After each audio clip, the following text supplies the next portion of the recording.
Brexit number 4. I've had a couple of month breaks and this has enabled me to recharge my battery.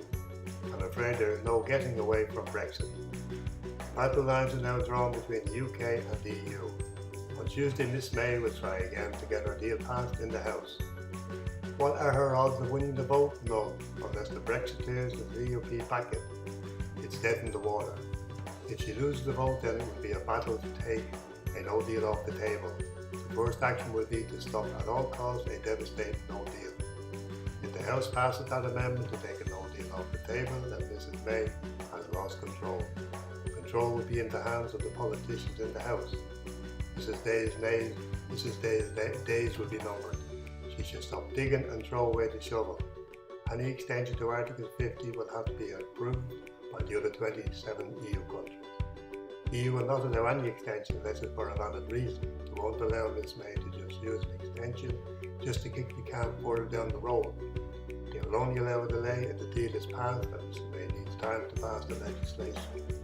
If it's defeated, they will allow a delay only if there is an election and a second referendum.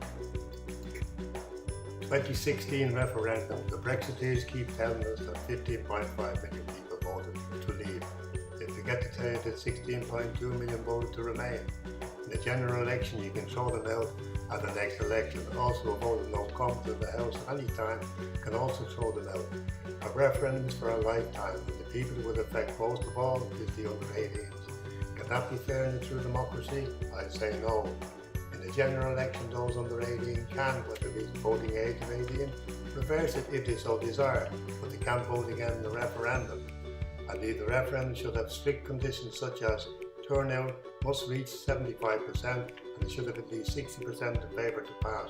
No disrespect to the older people who voted to leave, it seems to me undemocratic in that the referendum will not affect these people who have retired, but will most definitely affect millions of young people who have had no vote in the 2016 referendum. Can that be fair in a so-called democratic country?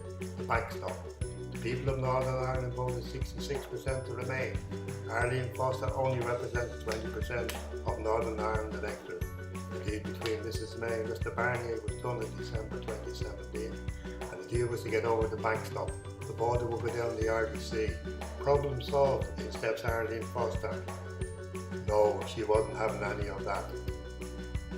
If the DUP were in trouble with Mrs May coming, I'm sure Mrs May would have told Arlene where to go.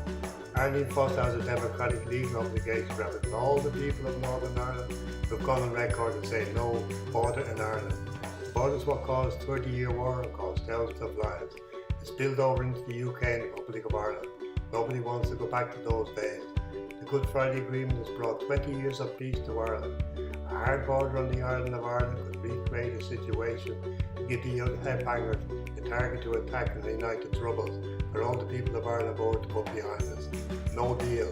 The no deal would cause catastrophic economic damage to the UK and even worse damage to the Republic of Ireland. The great Brexiteer Jacob Rees-Mogg stated in the Sunday Express, 10th of March, and I quote, "Leaving without an agreement is nothing to be frightened about. It opens up the doors of prosperity." Jacob Rees-Mogg does not read newspapers. I think Jacob Rees-Mogg is reading too many fairy stories. With no deal, Nissan, Toyota, Honda, Ford, BMW, etc., all these car manufacturers will relocate to other EU countries. This will have a devastating consequence for workers in the car industry and there will be mass redundancy. Rees-Mogg tells the British people the truth. The pharmaceuticals will also move out. The financials in London will leave. Then you have the Googles, Amazons, Zells, Apples, etc. leaving. The pound will go through the floor. The pound may well drop to parity with the euro. The pensions of the expats living in the EU will be decimated. Property prices will crash. Everybody would lose their right to avail of the EU health cover. EHIC, roaming charges will be back. Driving licenses, you will need to get a green card to travel in the EU. You will not be able to bring your dog to the EU without paperwork. You will need a visa to stay for any length of time in the EU. You won't be able to buy property and reside in an EU country. You could have a recession that could be worse than the 2008 financial crash. By the end of next week, we shall be able to see what the real landscape leave or remain will look like. This is not Project Fear, this is what will happen. Jacob Rees-Mogg, Fox Davis, Boris Johnson needs some. The above names keep saying, look, we are now 2 years into the referendum and all this doom and gloom hasn't happened. Of course it hasn't happened because you are still in the EU. When you leave, then you will see who is telling the real truth. Bye for now.